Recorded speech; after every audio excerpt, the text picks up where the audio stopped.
आज हम हमारे चैप्टर 1 रेशनल नंबर के एक्सरसाइज 1.1 देखेंगे, जिसमें सिर्फ 3 ही क्वेश्चंस हैं।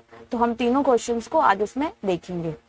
यहाँ पर हमारा पहला क्वेश्चन दिया गया है, name the property under multiplication used in each of the following. मतलब जो भी हमने सारी इंट्रोडक्शन पार्ट में प्रॉपर्टीज पढ़ी थी, उनका यूज करके हमें यहाँ ये जो इनमें जो जो प्रॉपर्टीज यूज हो रही हैं उनके सिर्फ नाम बताने हैं। इन सब में हम देखेंगे कि सब में मल्टीप्लिकेशन का यूज हो रहा है। तो अब हम अपना पहला क्वेश्चन देखेंगे। यहाँ पर हमारा फर्स्ट क्वेश्चन दिया गया है, -4/5 into 1 is equal to 1 into -4/5 is equal to -4/5। मतलब जब कोई नंबर -4/5 है उसको 1 से मल्टीप्लाई किया तो वो इक्वल होगा जब 1 को किसी नंबर से मल्टीप्लाई करते हैं। जैसे हमने -4/5 को a ले लिया, a को जब हम 1 से मल्टीप्लाई करेंगे तो जो उसका प्रोडक्ट होगा वो सेम ही होगा जब हम 1 को a से मल्टीप्लाई करेंगे, और जो उसका आंसर आएगा वो भी क्या आएगा, a ही आएगा। मतलब वही का वही नंबर आएगा। तो ये हमने पढ़ा था कि ये क्या है, ये 1 की मल्टीप्लिकेटिव आइडेंटिटी है। मल्टीप्लिकेटिव आइडेंटिटी, ये 1 की क्या है, मल्टीप्लिकेटिव आइडेंटिटी है जो कि हमने यूज की थी। इसे हम सेकंड क्वेश्चन देखेंगे, जो यहाँ पर दिया गया है -13/17। ये माइनस यहाँ पर था, -13/17 into -2/7 is equal -2/7 is into -13/17। मतलब यहाँ पर कोई नंबर है 13/17 जिसको हम मान लेते हैं a, इंटू यहाँ पर दूसरा नंबर है -2/7 जिसको हम मान लेते हैं b। जब इन दोनों को मल्टीप्लाई किया तो ये इक्वल होगा जब हम इनका ऑर्डर चेंज कर देंगे। मतलब ये पहले यहाँ पर था, अब इसको हमने पहले लिख दिया। मतलब हमने b को मल्टीप्लाई कर दिया अब a से। पहले हमने a इंटू बी किया था, अब b इंटू a कर दिया। मतलब उनका ऑर्डर चेंज कर दिया। तो हमने पढ़ा था कि जिस प्रॉपर्टी का हम यूज करते हैं जिसमें ऑर्डर चेंज हो जाते हैं वो है कॉम्यूटेटिव आइडेंटिटी, जिसमें हम अगर नंबर का ऑर्डर भी चेंज करेंगे और उसमें मल्टीप्लिकेशन ऑपरेशंस लगाएंगे तो वो क्या होता है, तो उसका आंसर दोनों में सेम ही आता है। तो इसकी यूज ही है वो है कॉम्यूटेटिव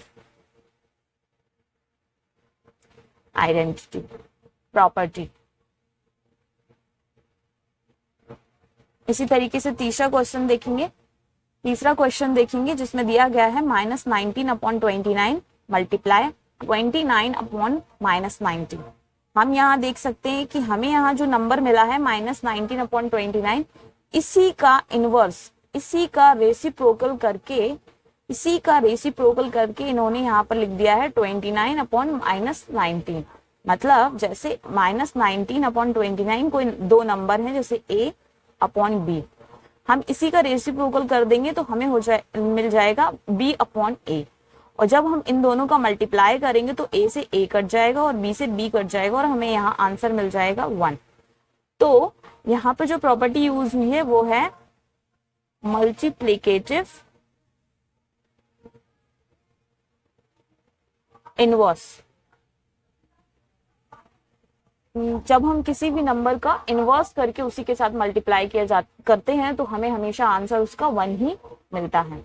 इसी तरीके से हम क्वेश्चन सेकंड देखेंगे जो यहाँ पर दिया गया है।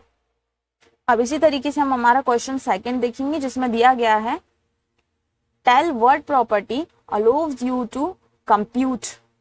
ये जो नंबर्स दिए गए हैं इसमें जो मल्टीप्लिकेशन ऑपरेशन यूज किया गया है, इसमें वो पूछ रहे हैं कि इसमें कौन सी प्रॉपर्टी को हमने यूज किया है इन दोनों को कंप्यूट करने के लिए।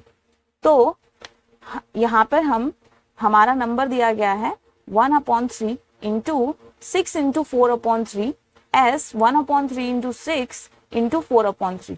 मतलब 1/3 को हम a मान लेते हैं, a का मल्टीप्लाई किया गया है, ब्रैकेट के अंदर 6 को हम b मान लेते हैं और 4/3 को हम c मान लेते हैं। तो पहले हमने b और c को साथ में रखे, फिर a के साथ मल्टीप्लाई किया। इसी को यहाँ पर इन्होंने चेंज करके 1/3 a को मल्टीप्लाई किया b के साथ, फिर c को c के साथ मल्टीप्लाई किया।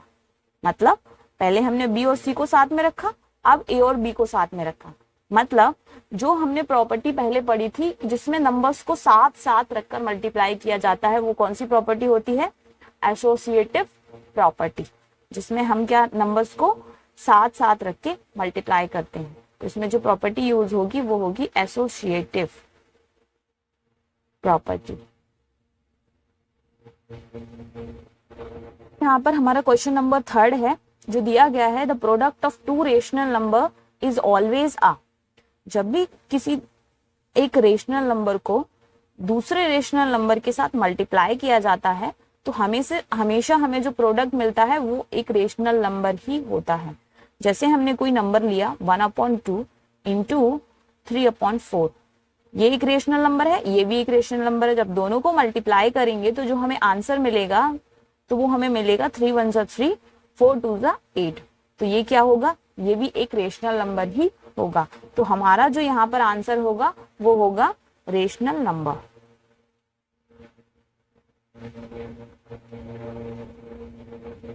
यहाँ पर हमारा ये फर्स्ट चैप्टर कंप्लीट होता है।